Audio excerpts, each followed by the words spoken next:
அதிகமான கோபத்தை, இறைவனுடைய ரோஷத்தை கிளறக்கூடிய படைத்த இறைவன் அவன் படைத்த படைப்புகளின் மீது கோபப்படக்கூடிய நிலைமை என்ன தெரியுமா? எப்போது அந்த படைத்த இறைவனுக்கு ஒரு படைப்பை இந்த மனிதன் சமமாக்குவானோ, படைத்த இறைவனுக்கு ஒரு படைப்பை இந்த மனிதன் சமமாக்குவானோ, இணையாக்குவானோ, அப்போது படைத்த இறைவன் பயங்கரமாக கோபப்படுகிறான். சிந்திக்க சொல்கிறான். ஏனப்பா மனிதா, உன்னுடைய பிள்ளை நீ அல்லாத ஒருவனை தந்தை என்று அழைத்தாய், ஒற்றுக்கொள்வாயா? ஒற்றுக்கொள்வார்களா? யாராவது ஒற்றுக்கொள்வாங்களா? தாம்பத்த புள்ள இன்னொரு வாப்பான்னு சொல்ல ஒத்துப்பீங்களா? ஒத்துப்பீங்களா? ஒத்துக்க மாட்டீங்க. நீ படைத்த ஒரு படைப்பு உனக்கு கட்டுப்படாமல் வேறு யாருக்காவது கட்டுப்பட்டால் ஒற்றுக்கொள்வாயா? ஆனால் இவ்வளவு பெரிய உலக வாழ்க்கையை உனக்கு கொடுத்து, இவ்வளவு பெரிய உலக அமைப்பை உனக்கு கொடுத்து, நான் உன்னை படைத்தேன். யார் உன்னை படைத்தது? எங்கே இருந்தாய் நீ? தாயுடைய அந்த கருப்பையை சென்றடைவதற்கு முன்னால் எங்கே வாழ்ந்தாய் இந்த பூமியிலே? சொல்ல முடியுமா? யாராவது சொல்ல முடியுமா? எனக்கு 25 வயசு ஆச்சு. 26 வயசுக்கு முன்னாடி நான் எங்கே இருந்தேன்? சொல்ல முடியுமா? ஒரு அற்பை விந்து துளியால் படைக்கப்பட்டு 10 மாதங்கள் உன்னுடைய தாயுடைய கற்பப்பையிலே உன்னை பாதுகாத்தவன் யார்? கேட்கிறான் இறைவன். யார் உன்னை பாதுகாத்தது? அந்த கற்பப்பையிலே உன்னை சேர்த்து வெளியாக்கியதற்கு பிறகு தாயுடைய மார்பகத்திலிருந்து பாலை வெளியாக்கி உனக்கு உணவளித்தவன் யார்? இத்துணை ஆண்டு காலம் இந்த பூமியிலே வாழ்கிறாயே, இத்துணை உணவுகளை சாப்பிடுகிறாயே, நீரை கொடுக்கிறாயே, யார் கொடுப்பது? படைக்க முடியுமா உன்னால்? ஏதாவது ஒரு படைப்பை படைக்க முடியுமா? கேட்கிறான் இறைவன்.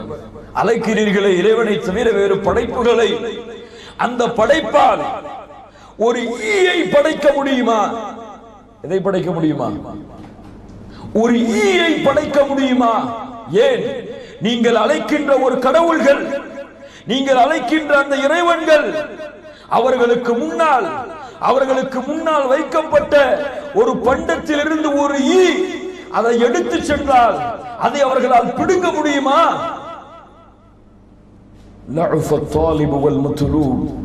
நீயும் பலகீனமானவன், அழைக்கப்படக்கூடிய விஷயமும் பலகீனமானது. இந்த ஒரு அம்சத்தை இறைவனுக்கு செய்துவிட்டார்.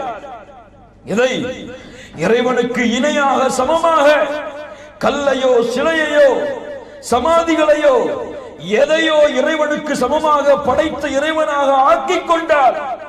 கண்ணியத்துக்குரியவர்களை, படைத்த இறைவன் பயங்கரமாக கோபப்படுகிறான். அல்லாஹ் அக்பர்.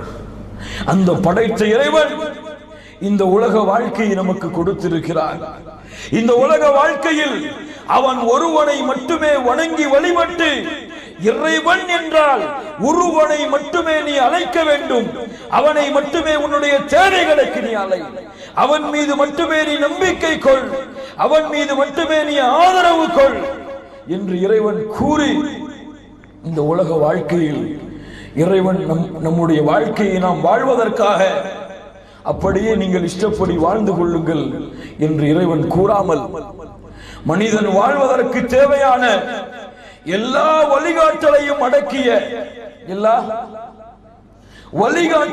அடக்கிய ஒரு நேரான வழியை, ஒரு சீரான சிந்தனைகள் உள்ள ஒரு வழியை படைத்த இறைவன் கொடுத்திருக்கிறான். இன்னத்தீன இன்தல்லாஹில் இஸ்லாம்.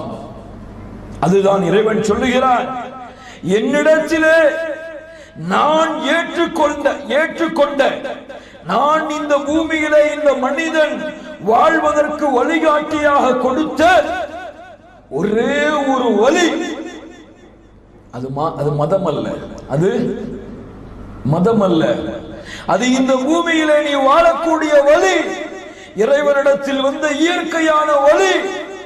அந்த வழியிலே நீ வாழ்ந்து செல் இறைவன் சொல்லுகிறான். அதைத்தான் இஸ்லாம் என்று அழைக்கிறார்கள்.